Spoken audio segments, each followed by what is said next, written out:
मीमांसा। अनादि अनंत काल से संसार में परिभ्रमण करते हुए जीव को यथार्थ स्वरूप की प्रतीति पूर्वक का यथार्थ ज्ञान कराने वाला यदि कोई है तो वह सम्यक दर्शन है।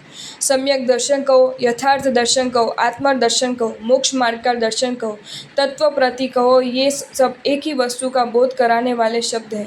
जब तक जीव सम्यक दर्शन को नहीं प्राप्त करता तब तक उसका संसार परिभ्रमण अविरत चालू ही रहता है। उसकी दिशा, उसका पुरुषार्थ, उसका ज्ञान, उसका आचार और उसके विचार ये सब भ्रांत होते हैं। उसका धर्म भी अधर्म बनता है और संयम भी असंयम बनता है। संक्षेप में कहे तो उसकी सब शुभ करनी भी अशुभ में ही बदलती है, क्योंकि उसका दर्शन ही मिथ्या है। यदि मोक्ष को प्राप्त करना हो, कर्म से मुक्त होना हो, अनादिकाल की विकृतियों का विनाश करना हो, सब धर्म को धर्म का वास्तविक स्वरूप देना हो और आचरित धर्म को सार्थक बनाना हो, तो सम्यक दर्शन का प्रकटीकरण अत्यंत आवश्यक और अनिवार्य है। सम्यक दर्शन और सम्यक ज्ञान के प्रकरण में कहा गया कि तत्वा श्रद्धानम सम्यक दर्शनम, अर्थात तत्वों पर यथार्थ श्रद्धा करना सम्यक दर्शन है और तत्वों की सही सही जानकारी होना सम्यक ज्ञान है। जो सहज ही जिज्ञासा होती है कि तत्व क्या है और वे कितने हैं, तत्वों का यथार्थ ज्ञान और उस पर यथार्थ प्रतीति होने पर ही आध्यात्मिक विकास का द्वार खुलता है, अर्थात मोक्ष मंजिल की ओर आत्मा का पहला कदम बढ़ता है। अतएव आत्मा के अभ्युत्थान के लिए तत्व का ज्ञान करना परम आवश्यक है। जीव को मोक्ष मार्ग पर चलने के लिए प्रकाश की आवश्यकता रहती है। तत्व ज्ञान का प्रकाश यदि उसके साथ है तो वह इधर उधर भटक नहीं सकता और मोक्ष के राजमार्ग पर आसानी से कदम बढ़ाता चलता है। यदि जीव के साथ तत्व ज्ञान का आलोक नहीं है तो अंधकार में भटक जाने की सभी संभावनाएं रहती है।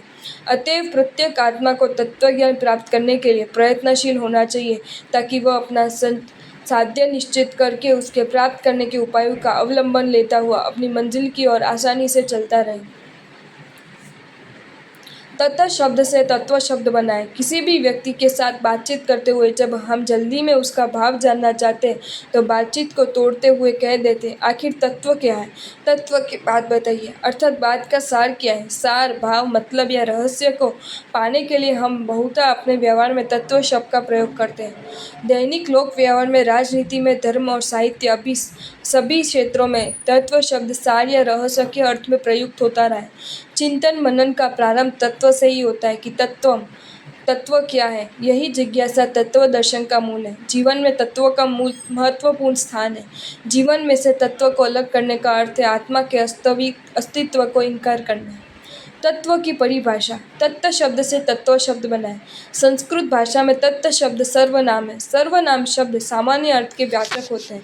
तत्व शब्द से भाव अर्थ में त्व प्रत्यय लगाकर तत्व शब्द बनता है, जिसका अर्थ होता है उसका भाव। तस्य भाव तत्वम, अतः वस्तु के स्वरूप को और स्वरूप भूत वस्तु को तत्व कहा जाता है।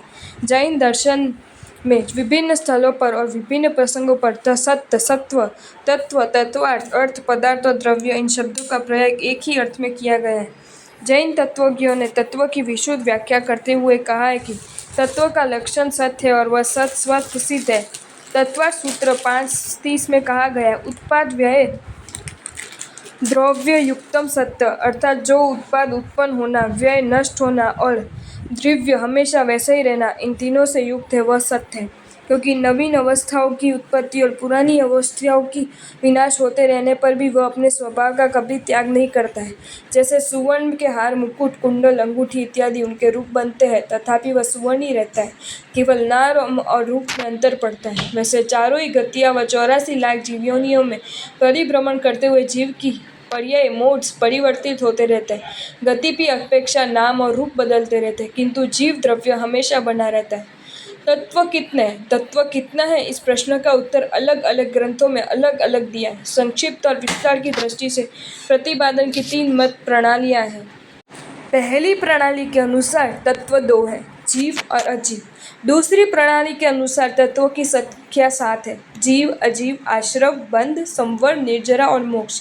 तीसरी प्रणाली के अनुसार तत्वों की संख्या 9 है, जीव, अजीव, पुण्य, पाप, आश्रव, बंध, संवर, निर्जरा, मोक्ष। दार्शनिक ग्रंथों में पहली और दूसरी मत प्रणाली मिलती है। आगम साहित्य में तीसरी मत प्रणाली उपलब्ध है। आगम साहित्य में उत्तराध्यान सूत्र, स्थानक सूत्र, समवायंग सूत्र, आचार्य हरिभद्र सूरि का षड दर्शन समुच्चय, आचार्य कुनकुन का समय सार तथा पंचास्तिकाय में भी 9 तत्व का उल्लेख है। द्रव्य संग्रह में तत्वों के 2 भेद बताए गए हैं। आचार्य श्री उमा स्वाति ने तत्वाधिगम सूत्र के प्रथम अध्याय के चौथे सूत्र में 7 तत्वों का उल्लेख किया है। जीव, अजीव, आश्रव, बंध, संवर, निर्जरा और मोक्ष। पुण्य और पाप, इनका आश्रव या बंध तत्वों में समावेश कर तत्वों की संख्या 7 मानी गई है। 9 तत्व का संक्षेप। जीव और अजीव ये 2 प्रधान तत्व हैं। शेष 7 तत्वों का समावेश इन 2 तत्वों में होता है। जीव में जीव, संवर, निर्जरा, मोक्ष। अजीव में अजीव, पुण्य, पाप, आश्रव, बंध। संवर और निर्जरा जीव के ही शुभ अध्यावसाय रूप होने से वे जीव स्वरूप है और पुण्य तथा पाप कर्म स्वरूप होने से वे अजीव है। अध्यात्म की दृष्टि से वर्गीकरण। आध्यात्मिक दृष्टि से तत्व 3 प्रकार के हैं: ज्ञेय, हेय और उपादेय। जो जानने योग्य है वह है ज्ञेय। ज्ञातु योग्यम ज्ञेयम, जो छोड़ने योग्य है वह हेय। हातु योग्यम हेयम, और जो ग्रहण करने योग्य है वह उपादेय। उपदातुम योग्यम उपादेयम। नाम ज्ञेय, व्याख्या जानने योग्य, तत्व जीव अजीव। हेय छोड़ने योग्य, पाप आश्रव बंध। उपादेय ग्रहण करने योग्य, पुण्य संवर निर्जरा मोक्ष। ऐसे तो सभी तत्व जानने योग्य है, परंतु जीव और अजीव ये 2 तत्व सिर्फ जानने जा सकते हैं, लेकिन इनका त्याग अथवा ग्रहण नहीं किया जा सकता, इसलिए ये दोनों तत्व ज्ञेय माने गए। 7 तत्वों की जानकारी प्राप्त कर हेय का त्याग करना चाहिए तथा उपादेय तत्व की जीवन में अपनाना चाहिए। रूपी और अरूपी। रूपी वह है जिसमें वर्ण, गंध, रस और स्पर्श हो, जिसमें अन्न का स्वभाव हो, वह अरूपी है। 9 तत्वों में जीव अरूपी है। यहाँ जीव का अभिप्राय आत्मा है, शरीर से नहीं। मोक्ष भी अरूपी है। अजीव के 5 भेद है: धर्म, अधर्म, आकाश, काल और पुद्गल। धर्म, अधर्म, आकाश और काल में ये चारों अरूपी और एकमात्र पुद्गल रूपी है। आश्रव, बंध, पुण्य, पाप भी रूपी है।